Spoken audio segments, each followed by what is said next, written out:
out to a few of our branch members. So first, our Vice President, Tina Weller, thank you very, very much for your fantastic organization skill.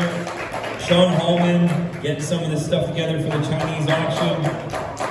And everyone else that helped out in getting food, coming to set up, all those things, thank you so much.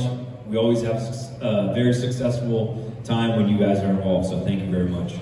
So what we're going to do here, we're just going to introduce a few people too. First, coming up to the mic, he's running for the NBA in Region 12. He's going against a Brian Renfro lackey. And his name's Brian too. We call it Brian Squared. And Bill's ready to come and get him this fall. So, without further ado, the NBA Region 12 candidate running under the CLC slate, Bill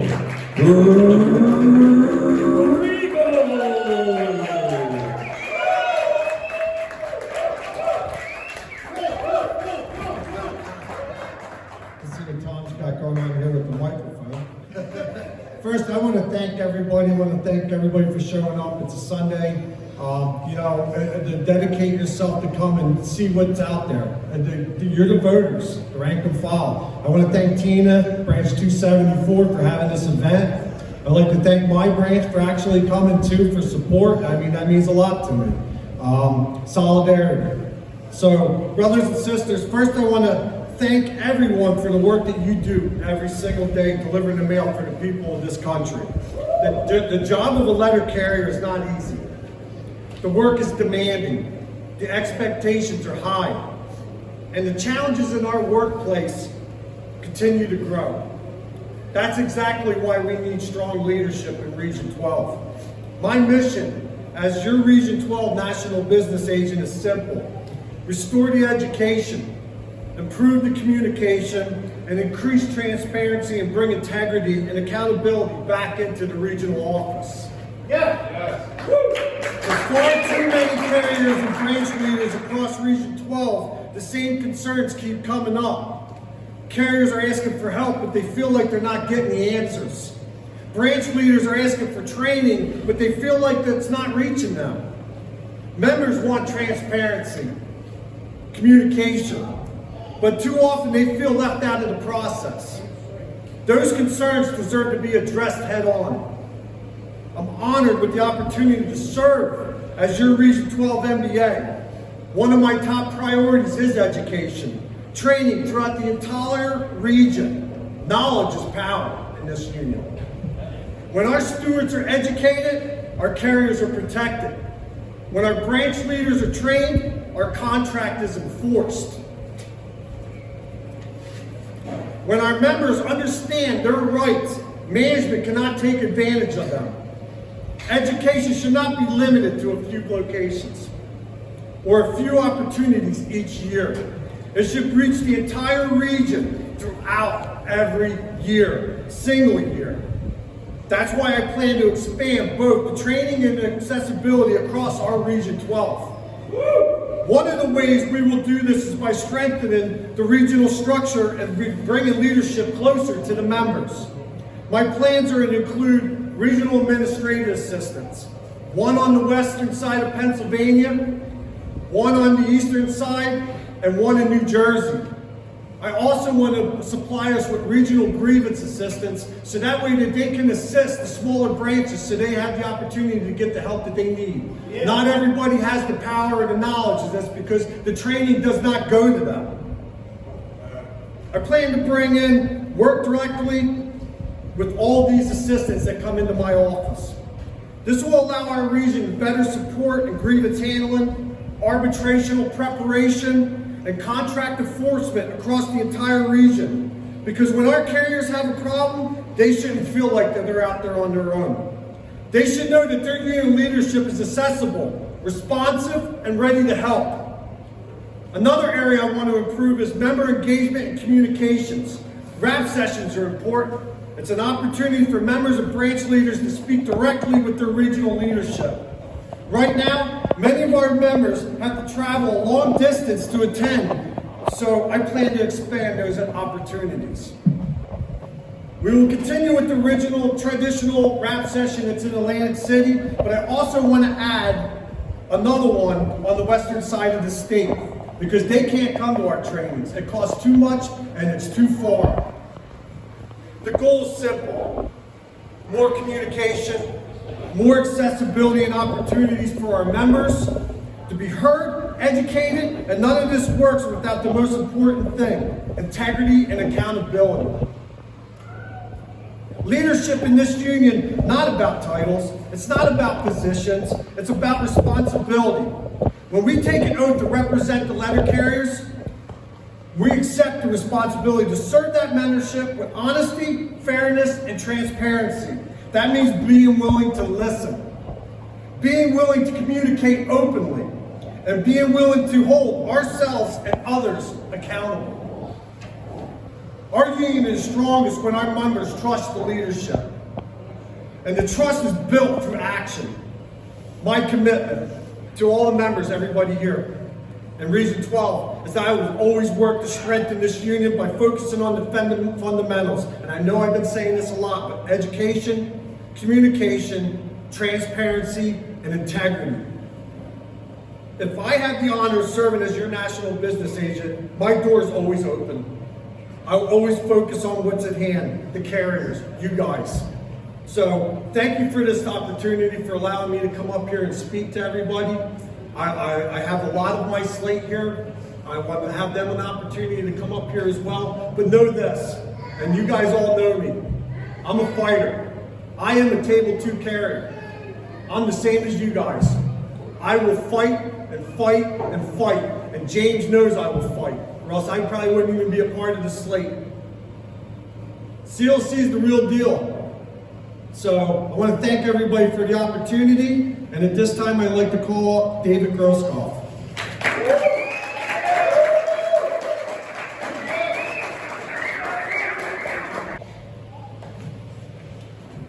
Brothers and sisters, first, thank you for, oh no, this is Bill's speech, my bad.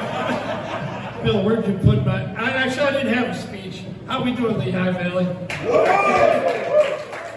Thank you for the opportunity to be here. My name is David J. Grosskopf Jr. I'm the president of Branch 3, Buffalo, Western New York. I'm running for national trustee, along with a couple other branch presidents from around the country. John Cruz out of Brooklyn, Branch 41, and Howard Kamini out of Honolulu. I'm the only non-islander in the trustees. They had to get the token guy, right? So, a little bit what I want to talk about while I'm up here is obviously the union's in some trouble here, right? I've been a member of this union for 34 years, and the union, in my opinion, hasn't been weaker in the 34 years than it currently is. There needs to be a new direction. There needs to be a new change. That's going to start with Brother James Henry and his slate of the concerned letter carriers. James has picked many of us across the country from all kinds of different backgrounds, right? We've got everything: Islanders, non-Islanders, Black, White, Indian, Haitian, Jamaican, you name it. James has got a slate that matches the membership.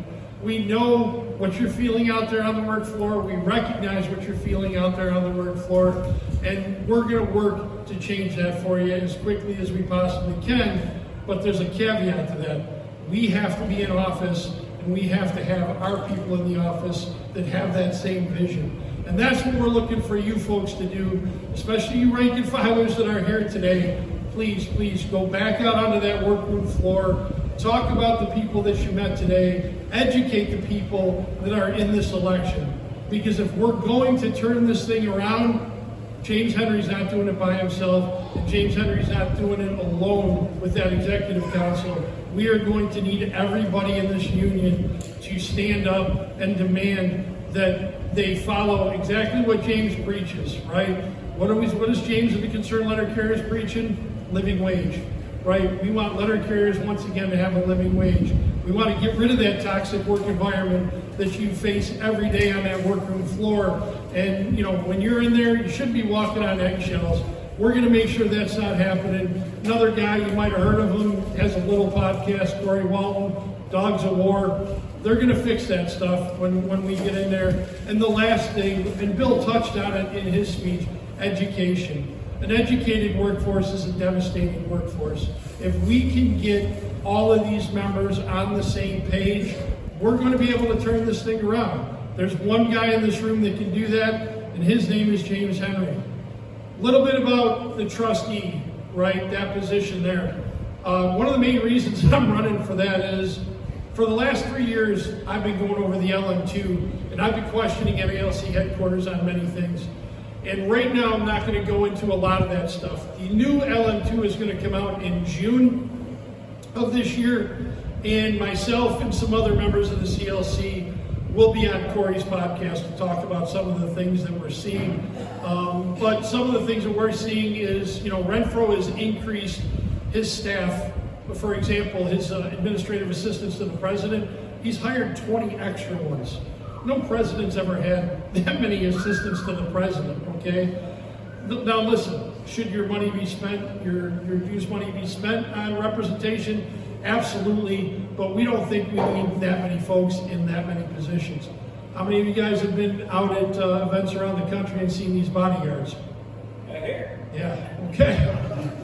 So there's an issue with that. You would think if you were that unpopular with your own membership and you needed bodyguards, you might want to step away, but apparently that's not going to happen. I know the number that's costing us a month. I'm not going to discuss that now. We'll wait for the podcast, but it's a substantial amount of money. There's other things that are going on that are happening that we believe money's not being spent, in the right areas for the right things.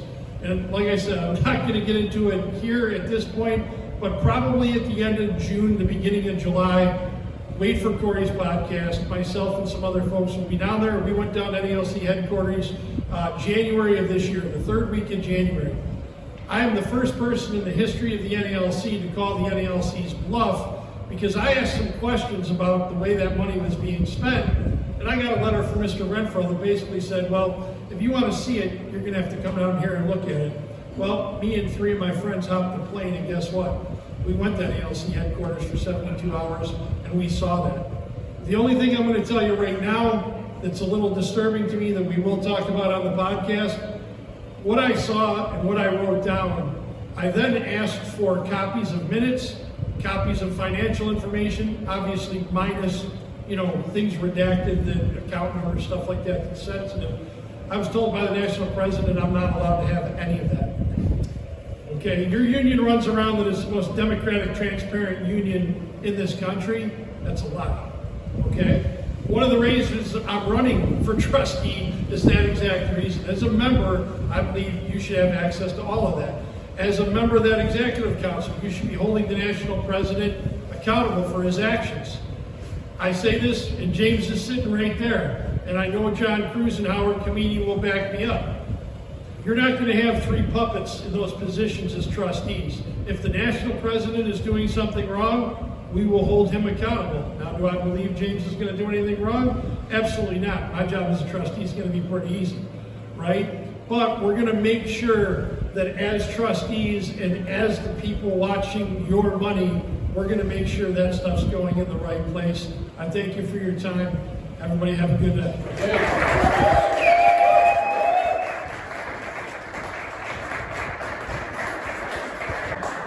Next up, we have running for national trustee from the other island, east of here.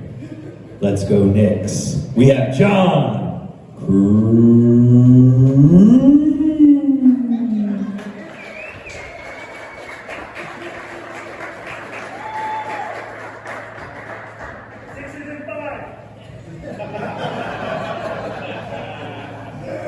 Hello everybody.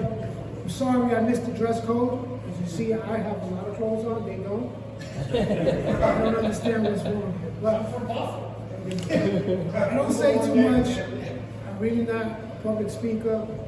But for those who don't know me, I'm President Cruz for 1 and president for just a little bit over 7 years. And I'm about the membership. That's all I got to say. always been about the membership. Membership comes first. Every time I go visit a station, I always tell the letter carriers, thank you for what you do. You're the first month and the last month of the United States Constitution. So, I don't go on too long speeches, but I am going to tell you guys, put me in place.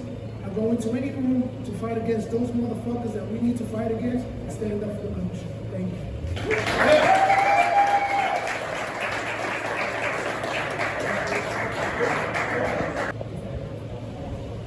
And last but not least, the man we've all come to see and hear, running for the NALC National President this fall, Mr. James Henry.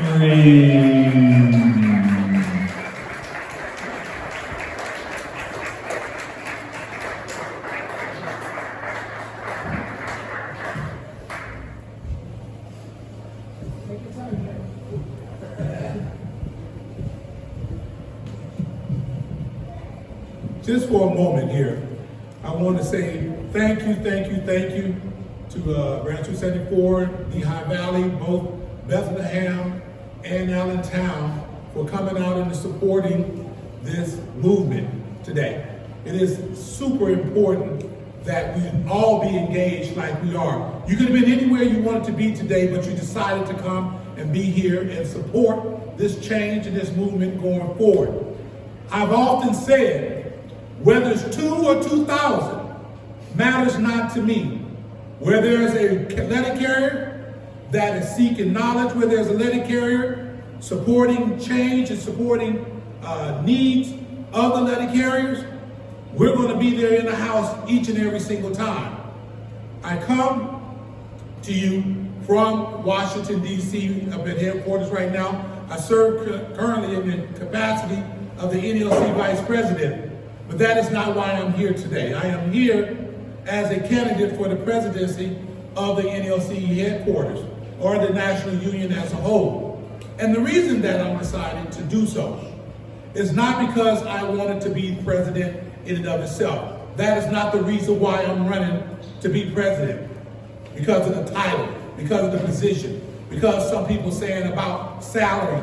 That doesn't matter to me. What matters to me is that my brothers and sisters are taken care of. And by being up at headquarters for the last 3.5 years, I've been able to have a close-up look as to how things are done. And I am sorely disappointed that letter carriers' needs and letter carriers' obligations are not put forth and at the front and center of everything that the NALC should be putting forth. I believe that you are the priority. And that means that we should be making you number one in every agenda that we have. Now, you have been seeing these updates that's been put out for the last couple of few weeks. Have you not on the contract? Yes. And you tell me one update that you've seen that address what really matters to you. Have you seen any updates that address your living conditions? Have you seen any updates that address the wages that you are getting and that you should be getting in the future? Have you seen any updates that address the toxic work environment that you are enduring on a daily basis? These are the things that show that the ones that are doing the negotiating are out of touch with the letter carriers, not understanding that, as I often go around and say, that the letter carriers should be industry leaders when it comes to wages, benefits, and working conditions. That means whether you're at the Postal Service, at UPS, FedEx, letter carriers should be the ones that's receiving the higher pay. Now you hear those going around trying to fix a dollar amount, $30. That should be starting at. I don't care if it's $30 or $50. What I do care is that you're able to make your ends meet, that you can be able to put food on your table, that you can put a roof over your head, and that you can put clothes on your back, that you can get your kids through college. That cannot happen with letter carriers coming in the door making $21 an hour. That cannot happen with letter carriers having to go down to the union hall to take showers because they don't have a living wage. And that is not something to fable. You have John Cruz that stood up here just a few minutes ago. He's the president of Brooklyn Staten Island, Branch 41. His membership had to approve the authorization to put a shower in the union hall for letter carriers to come and take a shower. Because where they live, the wages are woefully deficient to be able to make it from day to day. CCAs don't get an abbreviated union dues. They pay the same union dues that we pay, that all of us pay. What's happening with the CCAs? That they're doing equal work for less pay. Equal work for less pay. Does that sound familiar? That's something that women have been having to endure for decades. Doing equal work for less pay. And by any metric, everyone knows that that is inequitable. That is not a fair way of doing anything. We often talk about the union being brotherhood and sisterhood, that an injury to one is an injury to all. Well, brothers and sisters, if our CCAs are coming in making wages that are less than what the national average should be, then guess what? There's a problem. When you have people that are working at the fast food industry making $23, $25 an hour, they're not having to contend with the dogs out on the street. They're not having to contend with management in the office or at their workplace treating them like they're some less than. They're not having to contend with the criminal elements like letter carriers do on a daily basis. But moreover, not only should we be concerned about the CCAs, we should be concerned about every single letter carrier up the rung. Every single one of us. Whether you're at step B, whether you're at step G, whether you're at step P, everyone should be taken into account when we're doing this collective bargaining agreement. Now and forevermore. And what you have been seeing before and now, currently, is that we have our national president going around spending time trying to convince the craft as to why the Postal Service can't pay you what your wages, what you're worth, what your labor is worth. Well, as your president, I won't spend 700 days traveling the country like you did last contract, trying to convince you that what you are in need of and what you're deserving of is something that the Postal Service is unwilling to give. So this is the best I can do, therefore accept it, like it or lump it. That's the way I took it. That is unacceptable. We should never, ever, ever enter into any kind of contractual negotiation, nor stand before management for any reason, whether it's for a letter of warning on the working floor, whether it's for a national collective bargaining agreement. We should never enter with an attitude of defeat, of deceit and defeat. We should not have a defeatist attitude. And I consider it a defeatist attitude when you go in and you're not asking and demanding what you're worth. That has not been happening. And that's evident, like I stated a few minutes ago, that you don't see any updates addressing our wages. You don't see any updates addressing the toxic work environment. That is absolutely unacceptable. It is unacceptable.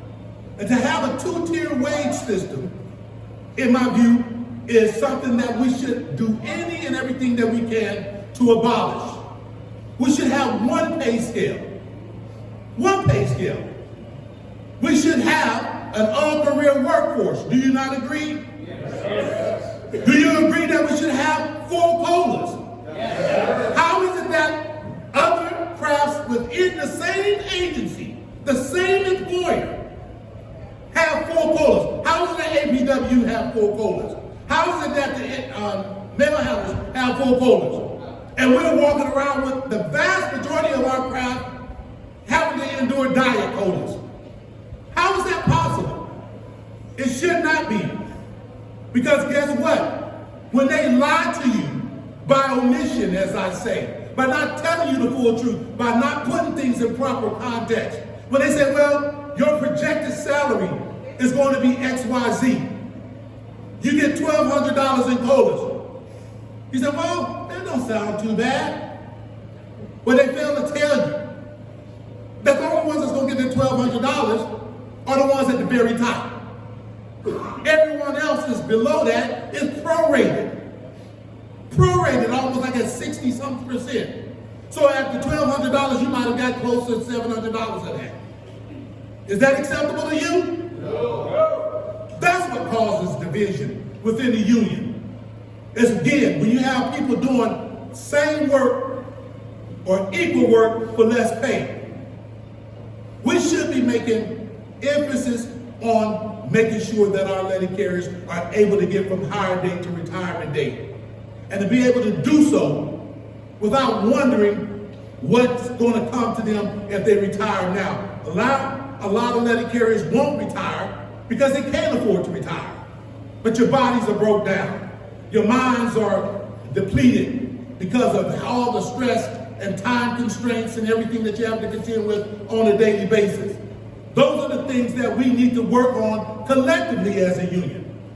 We need to be able to stand shoulder to shoulder with one another and make sure that management understands that we are here and we're going to be holding you accountable to what the collective bargaining agreement says. We're going to be holding you accountable for treating us like we're supposed to be treated. We're going to hold you accountable for not holding those that are responsible accountable. What do I mean by that? You should not have supervisors or managers subjecting our letter carriers to all kind of hostility and not be held accountable. That's unacceptable. This is what Dave was speaking about, that we'll have the Dogs Award that we plan on implementing when we get in. And what is the Dogs Award? It would be a program that we would be basically addressing in real time on the workroom floor that has been determined that those managers are not acting in accordance and comporting themselves with the collective bargaining agreement, the code of conduct as outlined in the postal book and to manuals in the JSOB, the Joint Statement and Violence on the Workroom Place. They want to follow you, we'll follow them.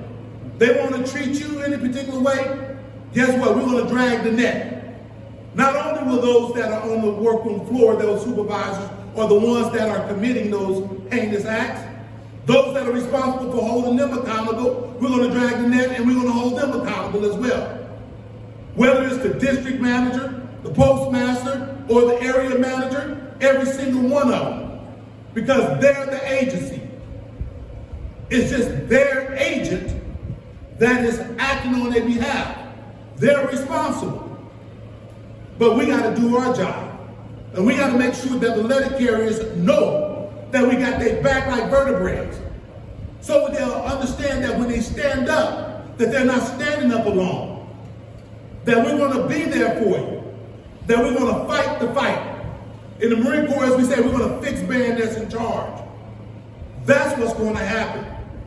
It doesn't matter, I often say here, whether you're branch 274 or 2, 3, 4, 1100, where I come from.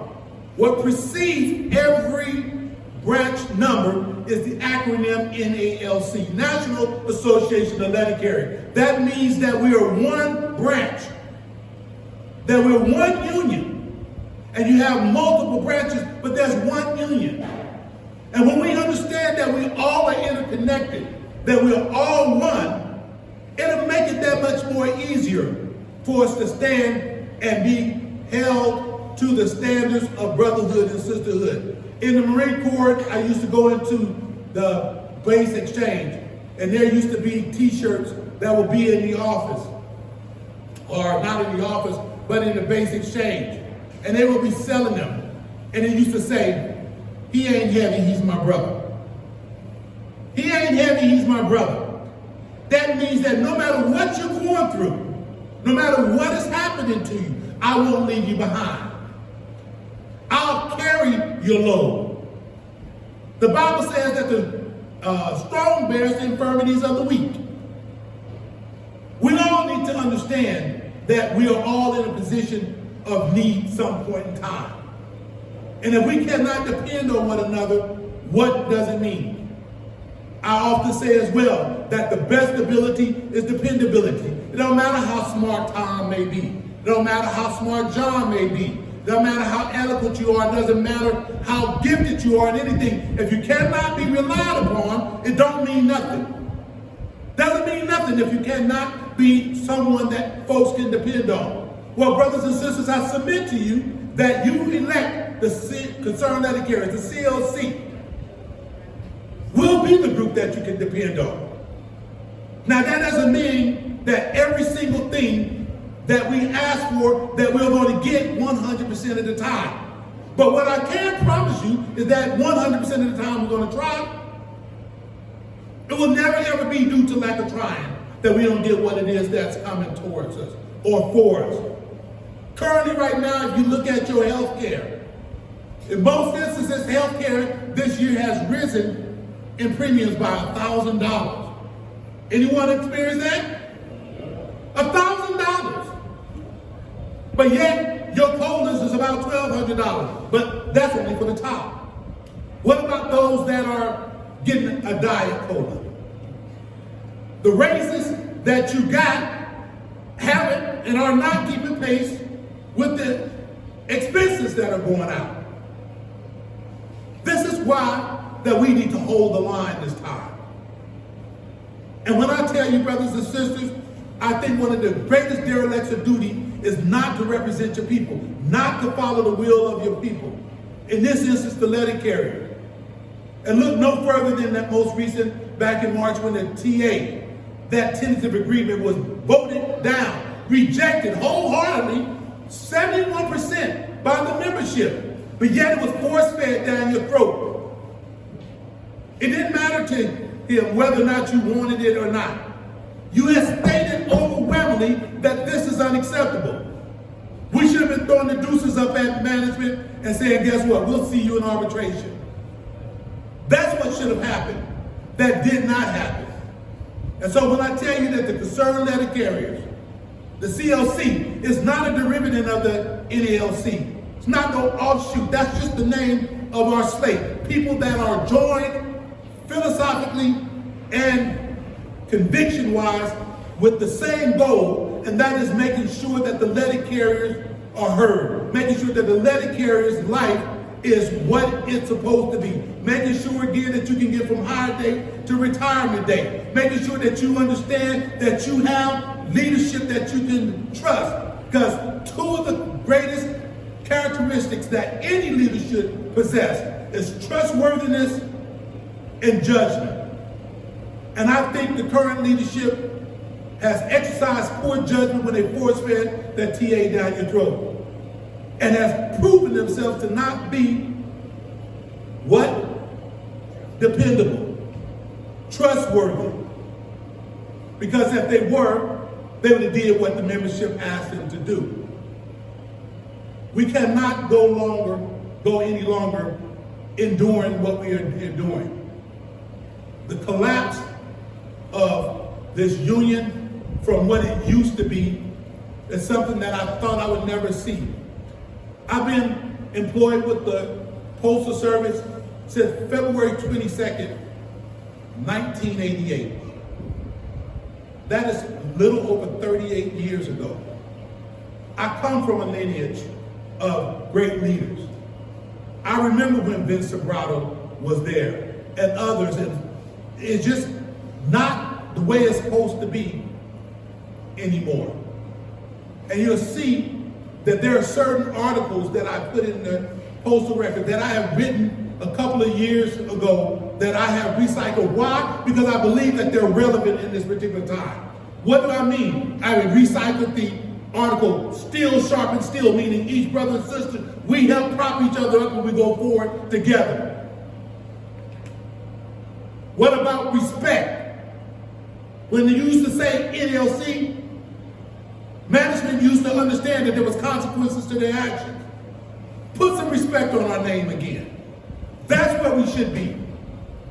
Now you say NLC, they almost laugh at us, which makes it much more difficult for the local officers as they go about doing their duties to get things done, because they know that from top down that there's no to their action. There's no consequences.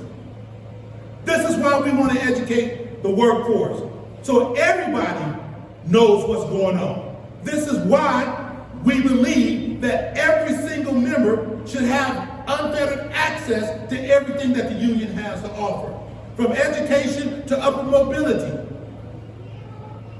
Because this is the union. Again, I'm not the union, nor is Dave or Tom or anyone else.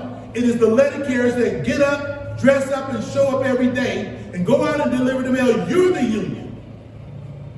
And if you understand that, come this fall when it's time to cast a vote, not only will you cast your vote, you'll make sure that others are casting their vote.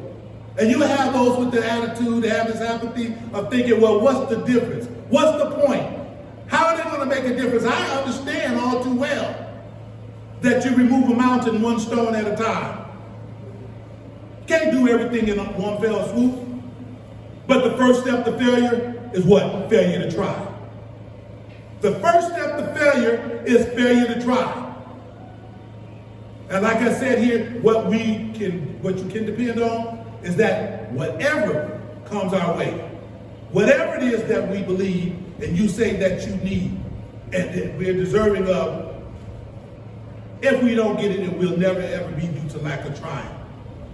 Brothers and sisters, come fall, you're going to make a difference in this union. You're going to make a generational difference. Because like I said here, since 1988, we have not been in the condition that we're in now. Meaning that the membership wholeheartedly or wholesale have lost faith in its leadership. Believe that their interests are being looked out after. That is not where I want to be. That is not where you want to be. And if you give us an opportunity, we'll show you that we'll fight for you. And we'll show you that change can occur. Because we're going to demand it. We're not going to request it from management. We're going to demand it. That is for sure. And if you don't get nothing from me today, other than the fact that we're going to make sure that you have a living wage, make sure that your toxic work environment is dealt with, make sure that we're addressing the things that are important to you. Understand that we'll not only fight for you, but we'll fight with you. Take care and God bless.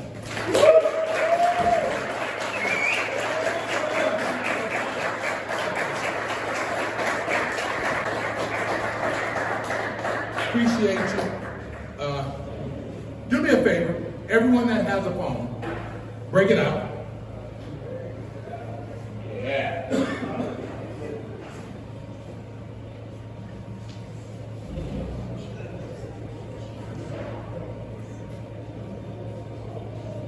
And go to your browser and put in concernedlettercarriers.com. Please, everyone. And you'll have this yellow page that pop up like this. Do you see it? Let me know when you got it. Turn your phone around. There you go, brother. All right. Everyone. And if someone that's beside you, if they're struggling, help them out. Scroll down to where it says endorse and support. You see that?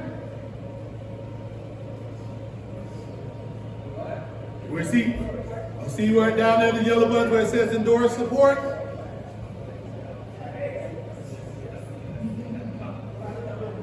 Click on that. That'll take you 30 seconds to fill that out. If you don't have a title in terms of an officer or something, just put it in letter carriers. We want to be able to address you. We want to be able to send you emails, update you, to be able to inform you that it's time to cast your ballot. Make sure that you have updated address with the union so you can make sure you get your ballot in time. All of us that work for the Postal Service know that the delivery standards have changed so much that once those ballots go out, it'll probably take you a week or two before you get it. In some instances, the way things are going. So we want to make sure everything is up to date and we communicate with you. Please fill out that endorsed support. Also, once you're done with that, you'll see up there where it says Facebook icons, Facebook, Instagram, Twitter, TikTok, YouTube, all that, X, we got it all. We would love and appreciate if you would like and follow us on all of our social media sites under Concerned Letter Carrier. But we got the icons right there. In addition to that, come between here and August, end of August, we're trying to raise $350,000. Why? Because we are going to do a nationwide mailing. Now, just to give you some quick, simple math, first class postage is what, 78 cents a stamp right now? That's correct, right? Do 78 times 290,000. That brings you about $220,000, right? That's just for the stamp. Then you're talking about another $100,000 for printing and stuffing envelopes or whatever. And then about 35 cents for another $290,000 for labels to put on there. So we're trying to raise about $350,000 to be able to do a nationwide mailing, so we can reach everyone, include the retirees. Because everything that we do, because we're not going to only just fight for the CCAs and the active letter carriers, we're going to fight for the retirees as well, to make sure that their COLAs remain full COLAs and not just get capped out at a particular percentage. Because right now, if you're a FERS employee and you get your COLA as a retiree, if it's 2.8%, you're capped out at 2%. You're only going to get that. We want to make sure that you have uncapped COLAs. So we want to make a difference for everybody that is our brothers and sisters in this union. So like and follow us on all of our social medias. Please fill out and endorse us on our website, so you'll be able to look and follow us, what's going on a daily basis. And understand, brothers and sisters, like I said, I can't do this alone. Dave aptly stated it. I can't do this alone. This is why we have a slate. Right now, I would like Dave, Bill, John, Orlando, come up here with me. We have a slate, and this is just a fraction of the people that are going to be working on your behalf. Let nobody convince you that one man is an island, that they can do everything on their own. They can't. They cannot. Understand, you look at these brothers here, as he was stating earlier, we got every persuasion on our slate. We have black, white. We got young, old, table 1, table 2. Got East Coast, West Coast, Midwest, South. And it's not just because that's by design, but because it just so happens to be the best people at what they do. And I'm going to put this to you. You have folks submitting to you that this slate, that this team lacks the necessary experience to do the job. I tell you what, how is it that you define experience? Do you define experience as how I define it? I tell you what, we don't have experience in selling you out. We don't have experience in going around trying to convince you that, that you're not worthy of what you are. We don't have experience in running people down. But what we do have experience in is fighting for you. That's what we do have experience in. And I can tell you, just this photo alone tells you that I'll go to war with any one of these brothers and the sisters that's on our slate. We're going to make a difference, brothers and sisters, only if you give us a chance. You are the ones that's going to make the difference. And understand that. And I don't want nobody to apply the purity test to me or anyone else up here. Neither one of us are perfect. But we have a perfect heart. And our heart is for you. In the absence of my brother Corey Walton that often says, for those of you that listen to Light Blue, to listen to this from Ada Arbitration, you say, I love you, Light Blue. I can tell you unequivocally, brothers and sisters, I love you. We love you. Or we wouldn't be doing this job. I've been traveling this country for the last 2.5 years. Virtually every weekend, I am on leave without pay. I requested from the national president to provide me, I requested leave intermittently from here through the end of August so I can campaign, so I can go out and make a difference and get our message out. Got wholesale disapproved. Don't matter, because guess what? I'll come on a Sunday morning, I'll come on a Saturday night. I'll go into work in the morning at 3 or 4 o'clock in the morning so I can get off at noon so I can travel on the East Coast to be at the meeting that evening. Adjust, adapt, and overcome is what we've been doing. And I understand what it is that we're up to. And nothing is going to stop. They say, you can't stop the rain from falling. We're here. And with you and your support, we can and we will make a difference.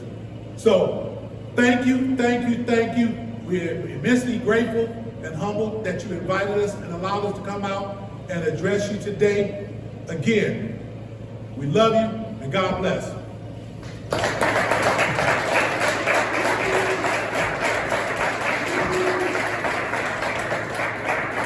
Mr. James Herman.